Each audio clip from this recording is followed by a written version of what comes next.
personales de sus directivos. El doctor Morales, el mismo que nos había prometido esperanza para Elena, era el cerebro detrás de todo. Mi corazón latía con una furia fría. Entré a la elegante oficina de Morales sin llamar.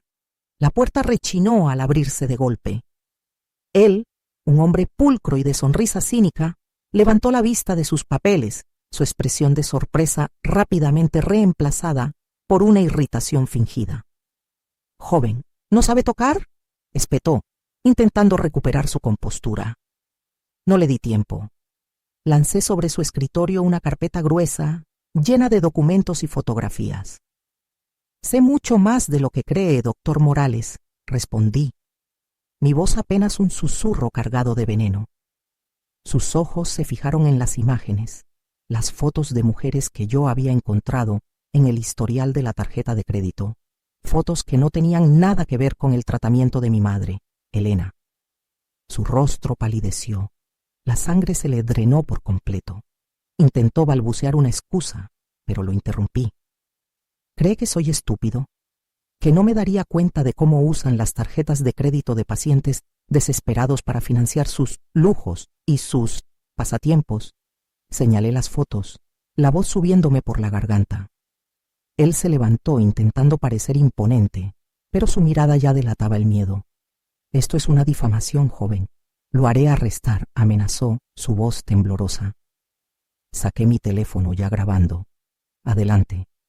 Pero antes tal vez le interese saber que no solo tengo copias de esto, sino que también las he enviado a la Comisión Nacional de Arbitraje Médico, a la Fiscalía y a 2 de los periódicos más importantes de Monterrey.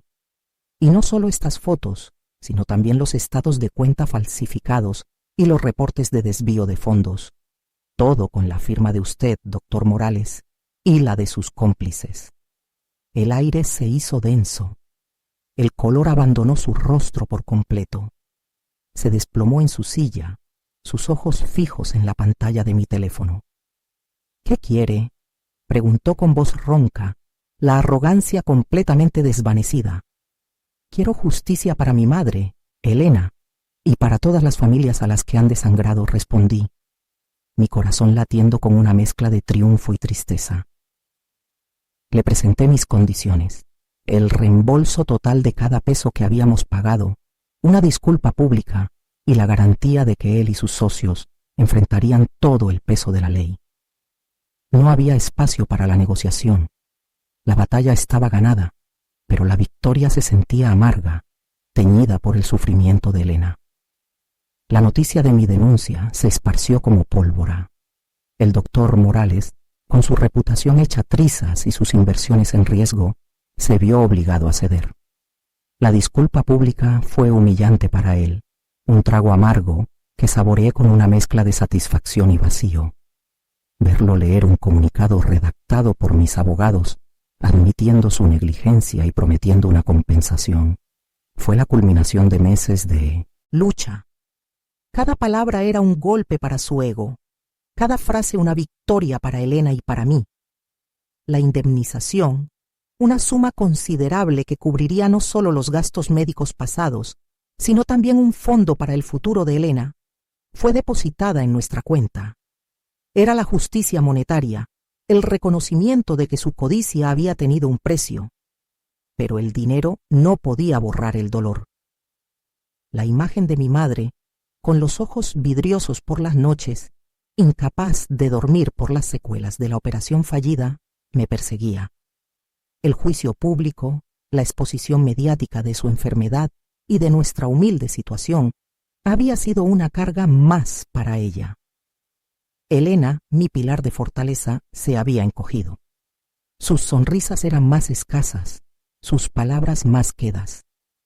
Habíamos ganado la batalla, sí, pero la guerra había dejado cicatrices profundas en nuestras almas. Con los fondos asegurados, pudimos trasladar a Elena a una clínica especializada en rehabilitación, lejos del Hospital La Paz y de los recuerdos que la atormentaban. Los días se convirtieron en semanas, las semanas en meses. La vi luchar, con una tenacidad que solo ella poseía, por cada pequeño avance, mover un dedo, dar un paso, sostener una taza. Cada victoria minúscula era celebrada con lágrimas y abrazos. Yo me convertí en su sombra, su enfermero, su apoyo incondicional, tal como ella lo había sido para mí toda mi vida. La venganza, esa palabra que había sido mi motor durante tanto tiempo, ahora se sentía hueca. Había logrado mi objetivo, había derribado al hombre que nos había dañado, pero la paz que esperaba no llegó de inmediato. La verdadera paz comenzó a gestarse en los momentos de silencio, sentados junto a la cama de Elena, viendo el atardecer por la ventana de su nueva habitación. Fue en esos instantes, cuando ella me tomaba la mano y me miraba con sus ojos llenos de gratitud, que entendí el verdadero significado de mi lucha. No era por la destrucción de Morales, sino por la recuperación de Elena, por devolverle una parte de la dignidad que le habían arrebatado. Morales, por su parte, desapareció del ojo público. Su clínica fue investigada, sus socios se desvincularon y su nombre quedó manchado para siempre. La ley lo alcanzó de otras maneras, con demandas de otros pacientes y un escrutinio constante que lo forzó a retirarse.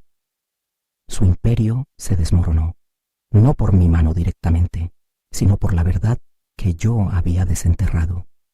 Fue una justicia silenciosa, implacable. Han pasado 2 años desde entonces. Elena no recuperó la totalidad de su movilidad, pero su espíritu sí lo hizo. Volvió a sonreír con ganas, a contar sus chistes, a regañarme con cariño. El jardín de nuestra pequeña casa, antes descuidado, ahora florece bajo sus cuidados, con macetas de bugambillas y geranios que ella riega con paciencia. Yo sigo en la refaccionaria, pero ahora mi trabajo tiene un propósito diferente. Ya no es la desesperación la que me impulsa, sino la tranquilidad de saber que Elena está bien, que tiene lo que necesita. La cicatriz de esa época oscura siempre estará ahí, un recordatorio de lo que fuimos capaces de soportar, pero también es un testimonio de la fuerza de una madre y el amor inquebrantable de un hijo. Aprendí que la venganza puede ser un camino, pero no es el destino. El verdadero final feliz no es ver caer al enemigo, sino ver florecer de nuevo a quien amas. Y eso, para mí, fue la victoria más grande de todas.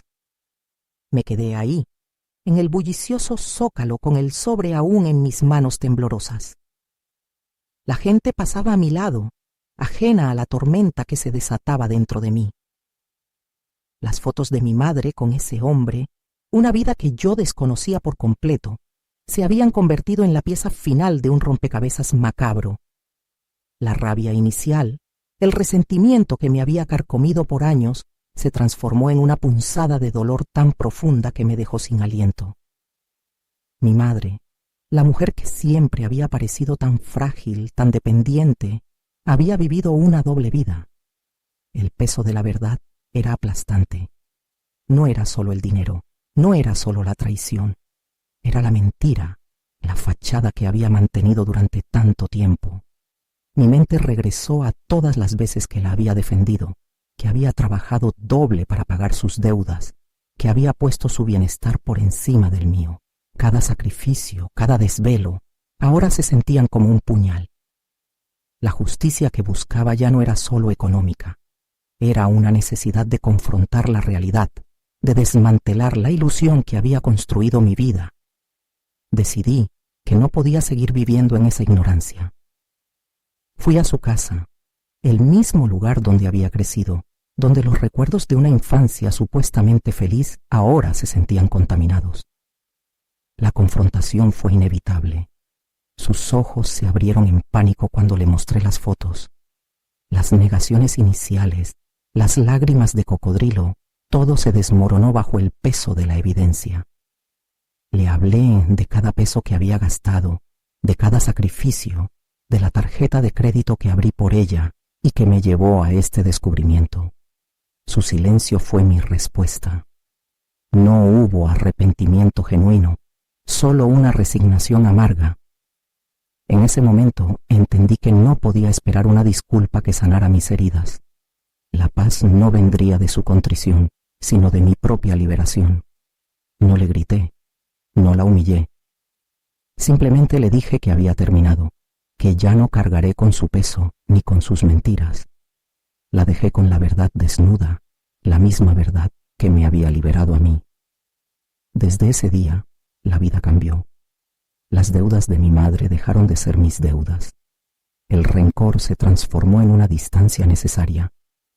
No fue fácil, la herida aún estaba ahí, pero la infección había desaparecido. Aprendí que la verdadera justicia no siempre es un castigo para el otro, sino la recuperación de la propia dignidad. Mi madre se quedó con sus secretos y sus decisiones, y yo, con la libertad de construir mi propio camino, sin las sombras de un pasado que no era mío. El costo fue alto, sí, pero la paz que encontré al final no tuvo precio.